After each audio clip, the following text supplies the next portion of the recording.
اور دوسری بات آپ یہ دیکھیں کہ یہ مسجد کا مسئلہ جو آج فرقہ دیوبندیہ اسے مسلمانوں کا مسئلہ قرار دے رہا ہے، میں ان سے یہ پوچھوں گا کہ اگر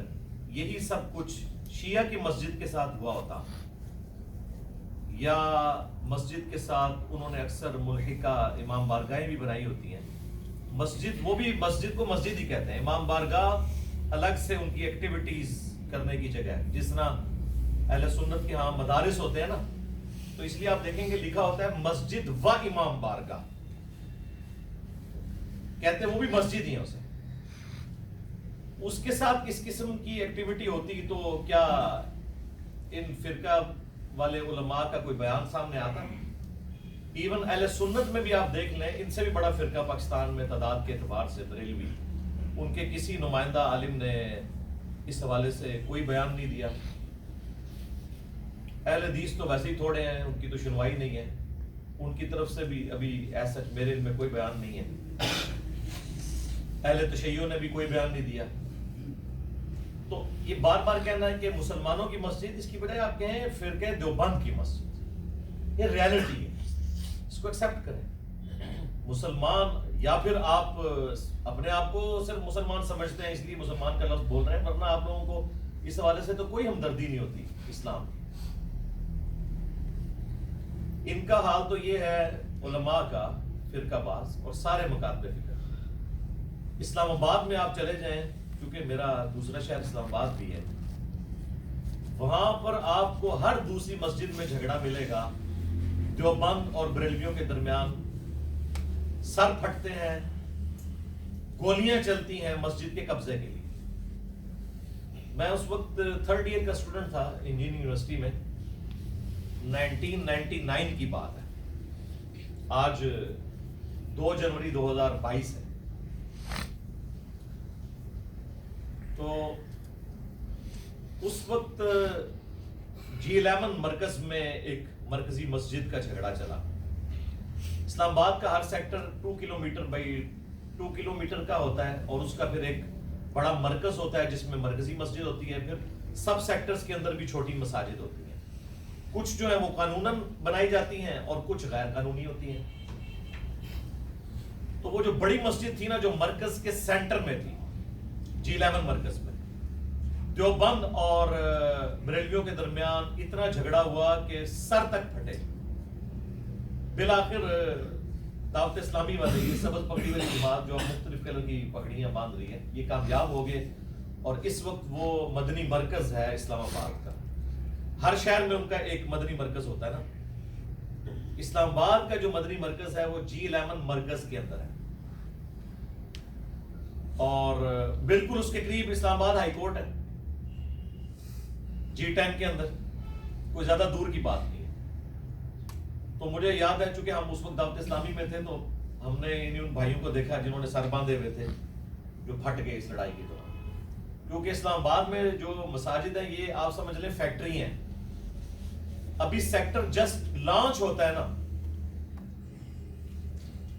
اور دور دراز تک کوئی مکان نہیں بنا ہوتا، نہ کوئی سڑک بنی ہوتی ہے، تو آپ کو نظر آئے گا کہ زمینوں کے اندر کوئی اللہ کا درویش بندہ، انورٹڈ کاماز، ایک چھوٹا سا حمام لے کے، ایک چٹائی لے کے بیٹھا ہوگا، آپ بڑا ترس کھائیں گے کہ یار کیا اسلام کی خدمت ہو رہی ہے، بندے ہی کوئی نہیں، اور اس نے ایک چھوٹا سا کمرہ بنا کے، تو کچی سی وہ اس کی اینٹوں کا جوڑ کے، یا بعض اوقات لا کے وہ کنٹینر لا کے کھڑا کر دیتے ہیں، اس میں مسجد ڈکلیئر کر دیتے ہیں، اتنی اسلام کی خدمت ہو رہی ہے، لیکن آپ کو پتہ نہیں کہ وہ اتنی بڑی انویسٹمنٹ کر رہا ہے کہ یعنی اس ملک میں اس سے بڑی انویسٹمنٹ آپ سوچ بھی نہیں سکتے، اربوں کی وہ انویسٹمنٹ کرنے جا رہے ہیں، اربوں کی، لیکن وہ سٹارٹ ہوگی شاید 10 سال بعد، 15 سال بعد،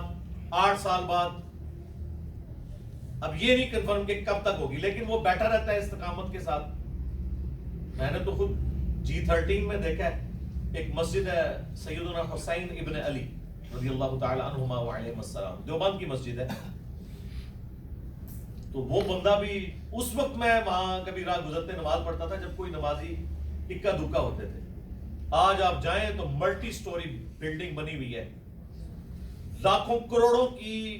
انکم ہو رہی ہے وہاں سے، ظاہر چندہ پھول جاتی ہے، لا کے بچے جو ہے وہ KP سے لا کے غریب گھرانوں کے بچے وہاں پہ وہ رکھ دیتے ہیں سامنے رکھنے کے لیے، گاڑیوں میں پھر رہے ہوتے ہیں. اس وقت آپ جاتے ہیں تو آپ کو ترس آتا ہے کہ بیچارہ کیا کر رہا ہے یہ، لیکن آپ کو پتہ ہی نہیں کتنا سمجھدار ہے. ہمارا کوئی پولیٹیشین، کوئی جرنیل، کوئی جج اتنا سمجھدار نہیں ہوتا جتنے یہ علماء ہوتے ہیں. وہ پوری انویسٹمنٹ کرتے ہیں، وہ اندر سے نکلوا لیتے ہیں کہ کہاں مسجد بنے گی پہلے ہی، ابھی وہ سیکٹر لانچ بھی نہیں ہوا یا لانچ ہوا ہے اور ابھی مکان نہیں بننے شروع، جا کے بیٹھ جاتے ہیں. پھر کوئی اگر زیادہ تگڑا ہے تو لڑائیاں شروع ہو جاتی ہیں. تو یہ وہاں پہ تماشا لگا رہتا ہے. ہمیں تو یوزل پتہ ہے. یہ میں آپ لوگوں کو اس لیے بتاتا ہوں کہ میں نے دونوں گھر دیکھے ہوئے ہیں، علماء کا کلچر بھی آبزرو کیا ہوا ہے اور یونیورسٹیز کا، تو دونوں طرف کا مجھے آئیڈیا ہوتا ہے کہ یہ کیا کچھ چل رہا ہوتا ہے. یہ لوگ آپس میں ایک دوسرے کے فرقے کی مسجد کا احترام بھی نہیں کرتے، چھینتے ہیں ہم سے. میں تو کہتا ہوں اس سے بھی بڑھ کر ہمیں دوسرے جو ریلیجنز ہیں ان کی عبادت گاہوں کا بھی احترام کرنا چاہیے. اور اللہ تعالیٰ نے ہمیں یہ چیز سکھائی ہے. سورۃ الحج میں اللہ تعالیٰ نے کیٹاگوریکلی مینشن کیا ہے کہ اگر اللہ تعالیٰ بعض کو بعض سے ٹکرواتا نہ، یعنی لڑائی کے ذریعے یا جنگوں کے ذریعے، تو خانقاہیں، گرجے، معبد اور مسجدیں، اللہ نے مسجدوں سے پہلے باقی جو ریلیجن ہے ان کی عبادت گاہوں کا ذکر کیا ہے. یہ سب کے سب ڈھا دیے جاتے ہیں. یعنی یہ جہاد اور قتال کی برکت ہے، یعنی وہ قتال نہیں جو زیادتی والا ہو، جو باقی جینون ہو، ظلم کے خاتمے کے لیے، کہ دنیا میں خانقاہیں آباد ہیں، گرجے آباد ہیں، معبد آباد ہیں، یعنی عبادت کرنے کی جگہ، اور مساجد جہاں پہ اللہ کا ذکر کثرت کے ساتھ کیا جاتا ہے. یہ سورۃ الحج کی آیت نمبر 40 آپ پڑھ کے دیکھ سکتے ہیں. تو کسی بھی ریلیجن کی عبادت گاہ ہو اس کا احترام ہے. اور پھر مسلمانوں کے لیے تو آپس میں ایک دوسرے کی مساجد کا احترام ہونا چاہیے. اب رہا یہ سپریم کورٹ کا فیصلہ، تو اس کے حوالے سے میں کہوں گا کہ سپریم کورٹ جو فیصلے کرتی ہے نا، ان فیصلوں میں اتنی کمزوریاں پائی جاتی ہیں کہ ان فیصلوں کا دفاع پبلکلی ممکن نہیں ہے. اس کی وجہ یہ ہے کچھ عرصہ پہلے اسی سپریم کورٹ نے پاکستان لیول کے ایک، آپ سمجھ لیں، دہشت گرد قسم کے پراپرٹی ڈیلر نام لیے بغیر، جو لوگوں کی زمینیں ہتھیاتا ہے، دوسری طرف دسترخوان بھی چلا رہا ہے. اللہ تعالیٰ کو تو اس طرح دھوکہ نہیں دیا جا سکتا. تو وہ اس سے انہوں نے 400 ارب روپیہ لے کر